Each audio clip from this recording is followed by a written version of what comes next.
My name is Neil Canavan. I'm the scientific advisor for the Trout Group. I am an N of one within my company. There's only one of me.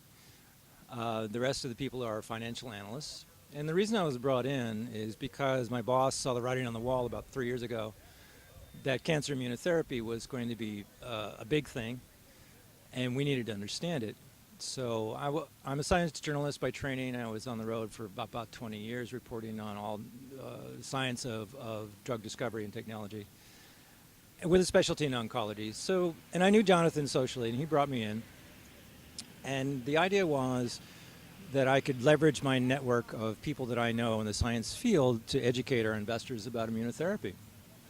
So to that end, one of the first person I talked to was a man named Zelig Eshar, who is from the Weizmann Institute and was the founding father of CAR T-cell technology. And I heard him talk, and I came up to him afterwards and I said, you know, that was really complex. Can I get your contact information, for follow-up questions? He goes, oh, yeah, yes, of course. And he takes my notebook. He's Israeli, he has a very thick accent. And he's writing and writing and writing, and then he does this big flourish, which I assumed was his signature, and he hands it to me. And he says, so you should frame this. I am famous. I said, and I look at the signature, and it's a mouse, because he did all his research in mice, so he's not a physician at all. So that's the way he signs things. So it's great. It's a whimsical little cartoon, and I framed it, and I put it on my desk.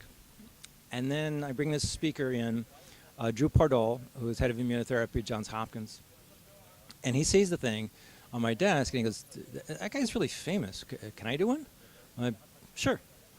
So Drew did one, and then he gave his talk, and everything was great. And then the next speaker I brought in, a man named Tony Ribas from UCLA. And he sees these two things. He goes, those guys are really famous. Can I do one? And I'm like, okay. And soon I've got like 45 of these things around my desk. And my boss comes around one day, and he goes, you realize these are illustrations for a book, right? I'm like, I didn't really want to write a book. And then the third time he said it to me, I'm like, oh, he wants me to write a book.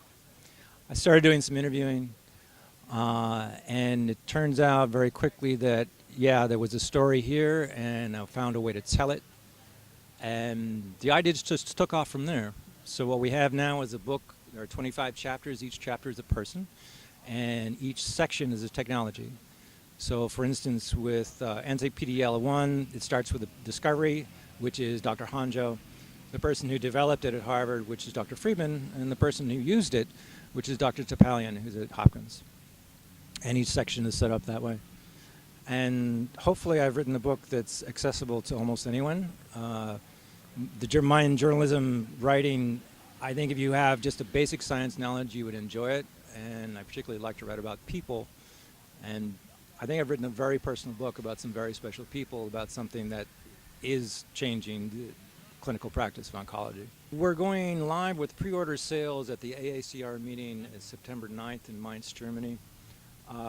And the hardcover will be available the first week of October, timed coincide with the Nobel Prizes, which we're hoping someone in my book will win. Immunotherapy is due. It's just a matter of when and who gets the prize. The book is being published by Cold Spring Harbor Press. It is a nonprofit venture. The way Cold Spring Harbor works is all the proceeds from their books go towards the labs that are at Cold Spring.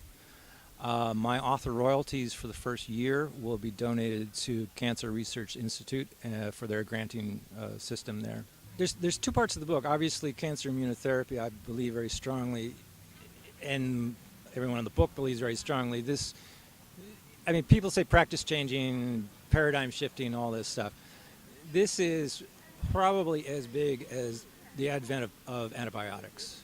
This is going to change the way we do everything in cancer, and it will very quickly bleed over into anything that has to do with the immune system. For instance, my chapter on Jeff Bluestone, he's not working with cancer, he's working with diabetes, but he's using the exact same thing that the people are using with cancer.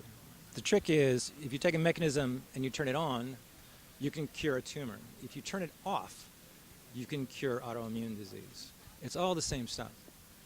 So I can't emphasize enough that you're going to see this. You do see it now almost every day.